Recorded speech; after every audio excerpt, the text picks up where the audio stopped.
सुबह सुबह का टाइम है और सुबह के अर्ली मॉर्निंग यानी कि सुबह 5 बजे मेरी नींद खुल गई थी और धीरे धीरे उठ के ही जब मैं आती हूँ तो मैं सबसे पहले अपनी बॉडी स्ट्रेच करती हूँ।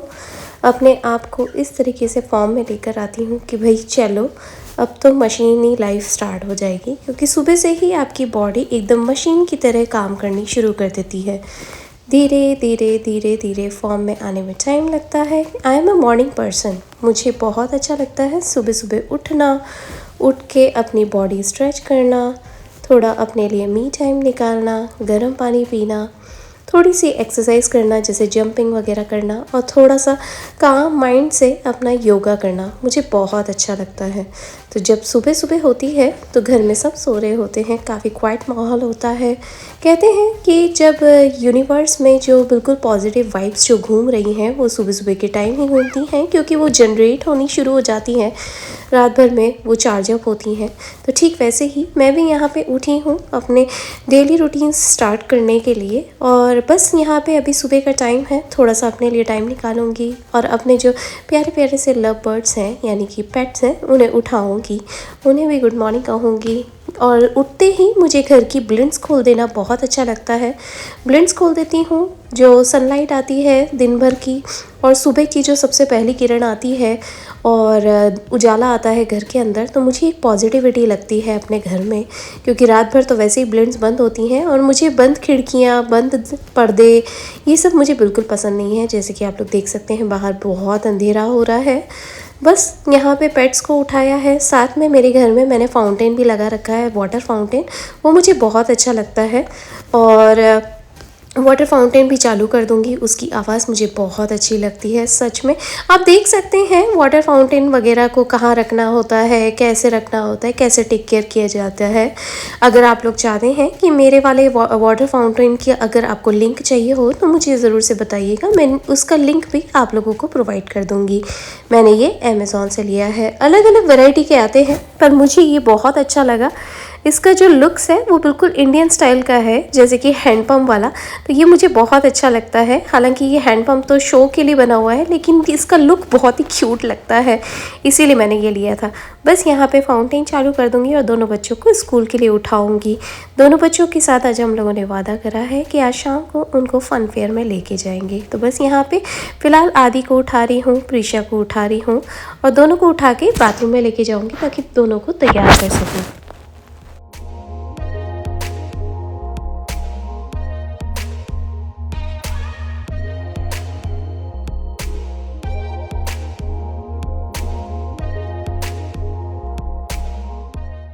बच्चों को जैसे तैसे उठा के मैं यहाँ पे बाथरूम में लेकर आ गई हूँ। दोनों बच्चों को तैयार करूँगी। दोनों बच्चों के साथ बिल्कुल कामिंग माइंड से बात कर रही थी, बहुत ही धीरे आवाज़ में, क्योंकि सुबह सुबह का टाइम है। ऑफ कोर्स आपने भी कभी नोट करा होगा कि अगर हमसे कोई सुबह के टाइम, हम बड़ों से ही अगर कोई सुबह के टाइम अगर चिल्ला के या तेज़ आवाज़ में बात करता है तो हमारा मूड ख़राब हो जाता है, हमारा दिन भर ऐसा चिड़चिड़ा सा, क्रैंकी सा होता है, इरिटेट होते हैं हम लोग बार बार।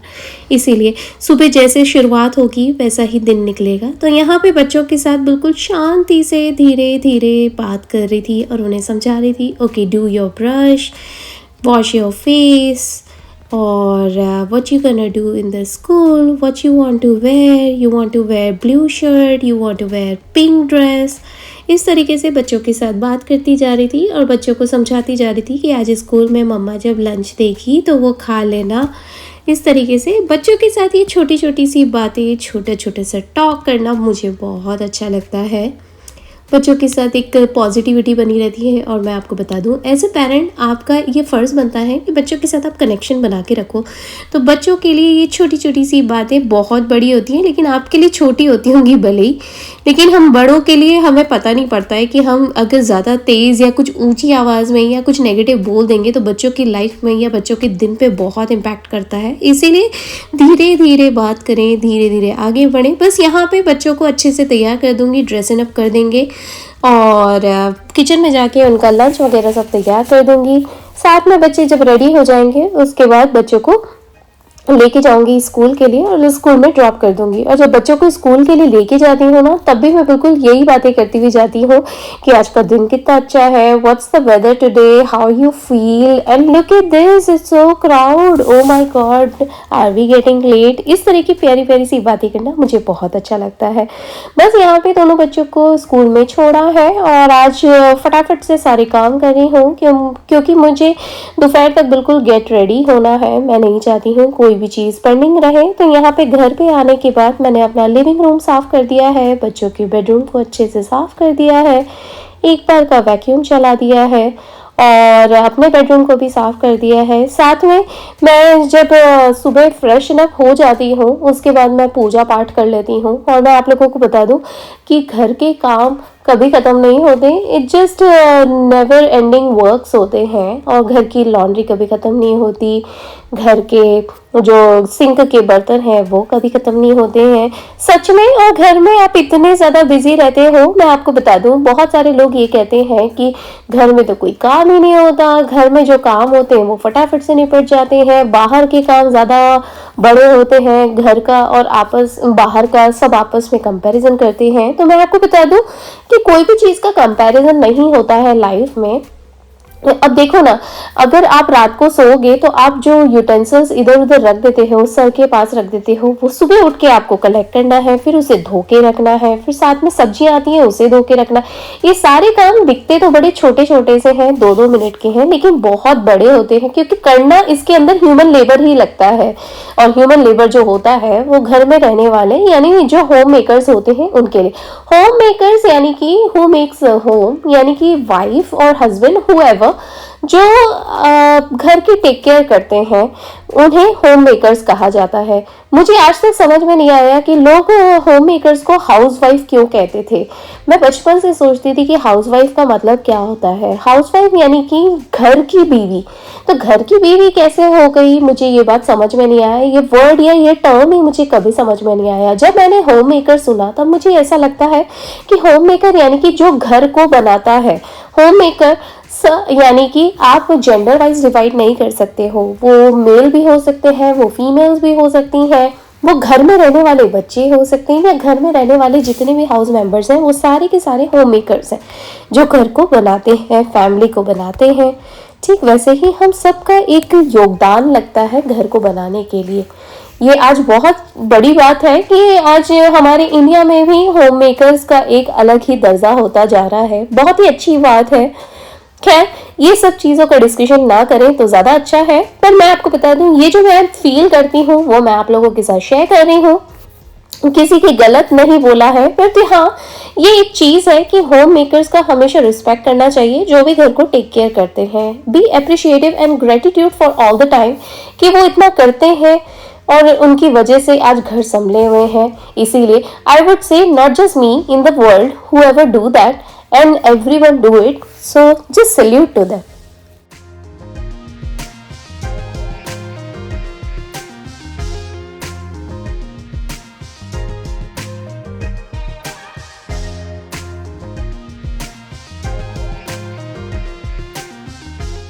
फिलहाल यहाँ पे मैंने सारे के सारे बर्तन धो दिए हैं और अपने डिश सिंक को अच्छे से क्लीन कर दिया है। एक बार का वाइप डाउन कर देना मुझे बहुत अच्छा लगता है। और मैं आपको बता दूं, जब सिंक के आसपास ऐसा पानी पानी सा पड़ा होता है, गीला गीला सा रहता है, वो मुझे बिल्कुल पसंद नहीं आता। इसलिए मैं जानबूझ के हमेशा उसे वाइप डाउन कर देती हूँ, जो कि मेरे प्लेटफॉर्म के लिए भी अच्छा है और मेरी हैबिट में भी आता है। शुरुआत में ये सारी चीज़ें बहुत बर्डन लगती थी। शुरुआत में ये सारी चीज़ें ऐसी लगती थी कि अरे ये करना ज़रूरी है क्या, अगर नहीं करेंगे तो क्या हो गया, अगर इसे छोड़ दिया तो क्या हो गया, ये सारे क्वेश्चंस दिमाग में बम्प अप होते थे।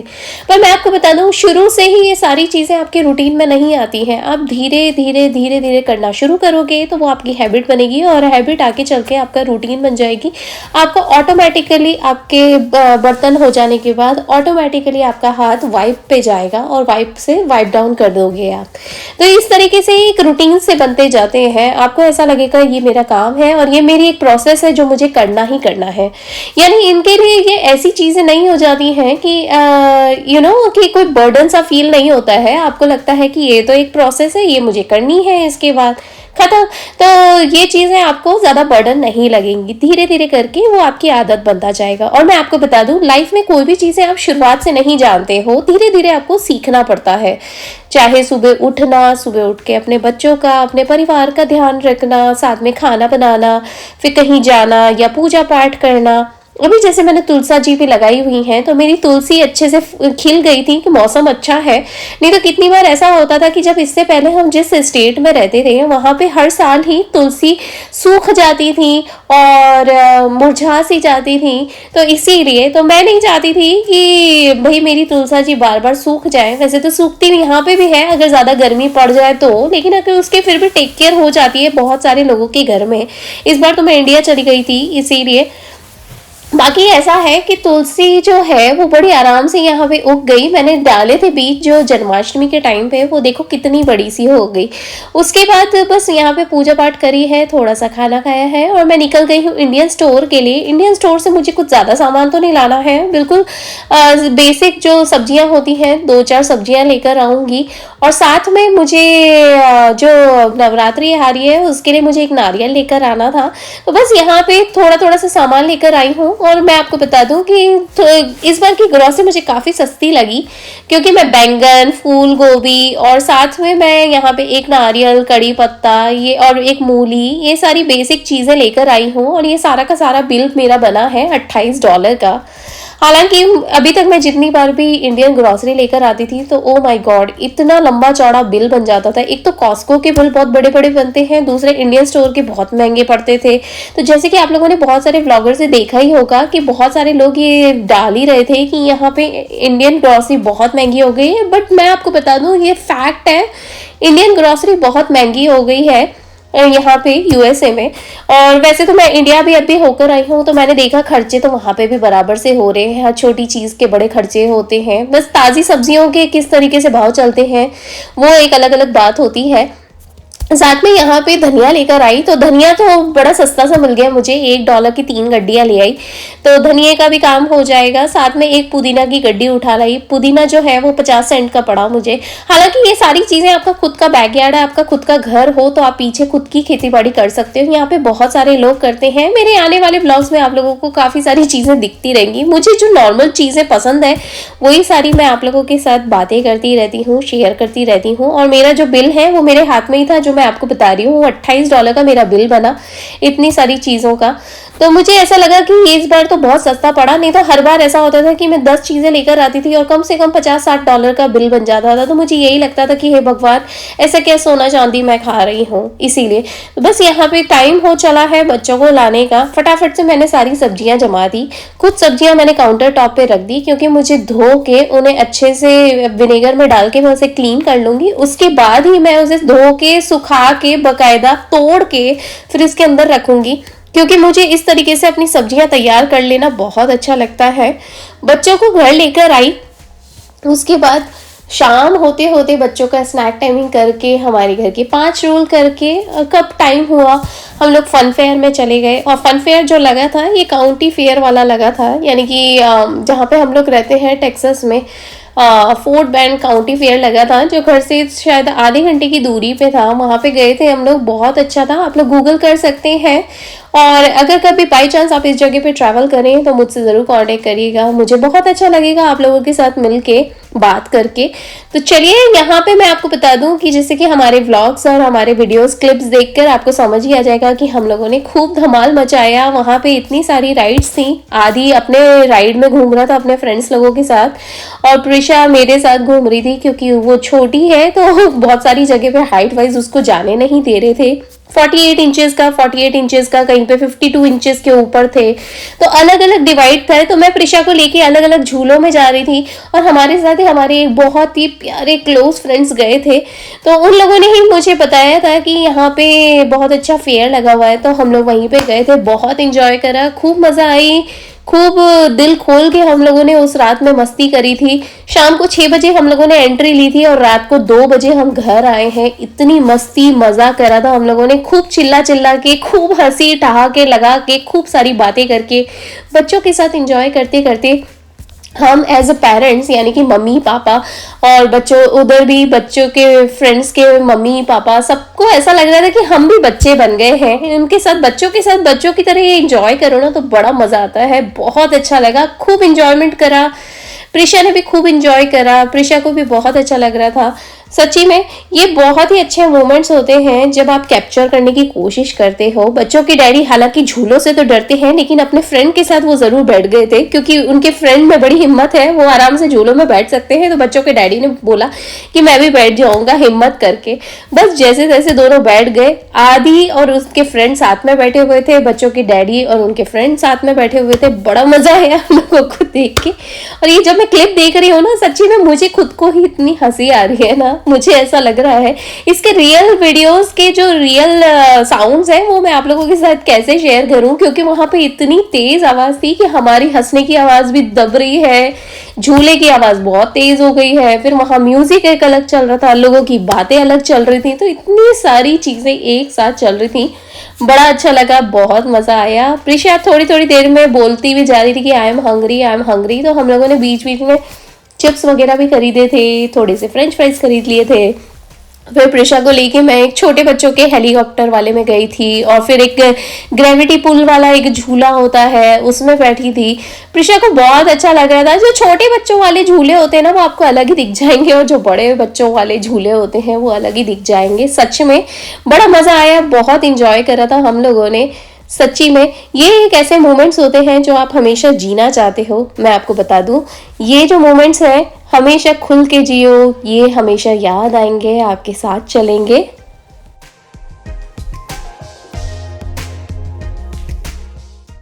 मैं तो बस यही बोलूंगी कि जब भी आप लोगों को इस तरह का मौका मिले, अपने फ्रेंड्स लोगों के साथ, अपने फैमिली के साथ, जब भी ये मौका मिले ना इस तरह की कोई भी चीज़ों को एंजॉय करने का, कहीं जाके घूमने का, तो बस उसे एंजॉय करो। लाइफ बहुत छोटी है, बहुत सारी चीज़ें चलती रहती हैं भाई, हमारे अपने खुद की पर्सनल ज़िंदगी में इतनी सारी मुश्किलें चलती रहती हैं। उसके बीच में अगर अपने दोस्तों के साथ, अपने दूसरी फैमिली मेम्बर्स के साथ अगर इस तरह की चीज़ें, इस तरह का इंजॉयमेंट मिले तो उसे खुल के जियो, क्योंकि बड़ा मज़ा आता है। ये सारी चीज़ें ना, जब आपकी लाइफ में कुछ मुसीबत का टाइम चल रहा होता है ना, तो ये सारी चीज़ें, ये सारे मोमेंट्स आपको याद आते हैं और हिम्मत देते हैं कि भाई जब इतनी मुश्किलों के टाइम में हमने इतना एंजॉयमेंट कर लिया तो हम में बड़ी हिम्मत है। सच्ची में भगवान ना ये सारी चीजें आपको सोच समझ के देता है, तो उसे एंजॉय करो। बस यहाँ पे भूख लग गई है और हम लोग यहाँ पे लाइन में खड़े हुए थे, आखिरी हमारा टर्न था फेरी व्हील का, तो बस ये फेरी व्हील को एंजॉय करेंगे और इसमें बैठ के हम लोग राइड लेंगे। चलिए आप लोगों से मिलती हूँ नेक्स्ट व्लॉग में जल्दी।